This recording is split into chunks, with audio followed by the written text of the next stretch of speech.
Hello everyone, I'm Marc Albrecht, conductor here, guest conductor for the second time with the SPO. I have wonderful memories of our Strauss Heldenleben a couple of years ago. Stunning how the orchestra was on stage, the flexibility, the sound, yeah, exciting. And I thought, okay, this time we bring something very nice and interesting again, a program with Beethoven Piano Concerto No. 5 and the famous piano quartet of Brahms, orchestrated by Schönberg. This also allows me to play this week with my dear friend Frederik, pianist and colleague and friend since many years. We have been playing around the world many different pieces, different repertoire, and finally we come back to Beethoven. And for the first time ever, we play Beethoven No. 5 together, this majestic piece. So also this is thrilling for me to do that with him.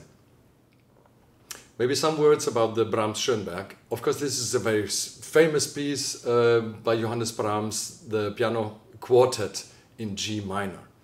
And Schönberg himself, he was a very capable cellist, and he kept playing actually the piece on stage also. He was performing it a couple of times as cello player. And he said he was always getting frustrated about fantastic pianist who's taking it all.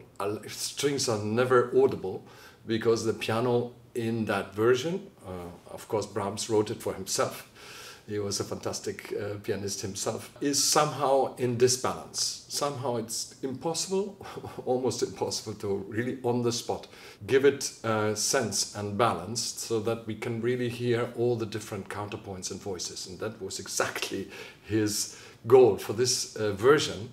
He orchestrated it for more than 100 musicians, imagine. Huge, big orchestra, which Brahms at his time would never have used. But so he made it really a Schönberg piece, using every single bar and every single harmony and sound by Brahms. But what he was giving to it is color. And we see how important color is in music, because here we really come to modern music. He combines tradition, like Brahms, with a modern aspect of orchestra playing. When he was writing this version, Schönberg himself was in a desperate state, in a kind of crisis. Beginning of the 1930s, he had to leave Berlin at the time to go to Los Angeles because the Nazi era came. And he was desperate actually for a second reason, because his proper music, very advanced modern style, didn't really click with the American audiences. So he had no chance his music to be performed. And just to keep himself busy, what he was doing is coming back to this project to orchestrate this piece.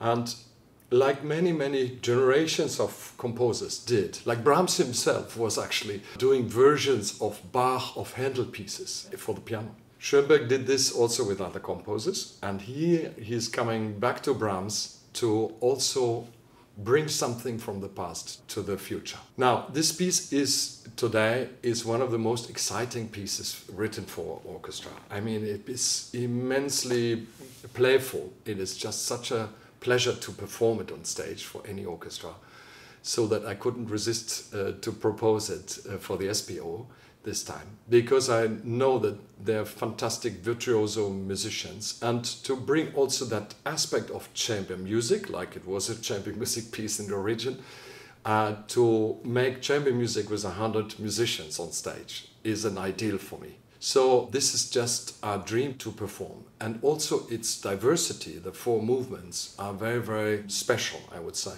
It has a very sinister, vigorous and dark first movement, then rather hasty second movement, Lied der Nacht, the song of the night, like everybody's playing damped, Sordino, but in a haste. And also with a flying animato trio in it. So this movement is always a surprise as a place of an adagio. Here it comes to a flying scherzo-like piece. And then it has a very broad sung unendliche Melodie, I would say, third movement. Like this is an unfinished kind of series of melodies, unbroken, followed by the most spectacular finale of any symphony, I would say, the alla zingarese. It is a presto. It starts already in an amazing speed and vigorous accents, and you really feel like 100 musicians would go wild and crazy. So I'm happy to do that, and I'm very, very much looking forward to welcome all of you in our concerts next week.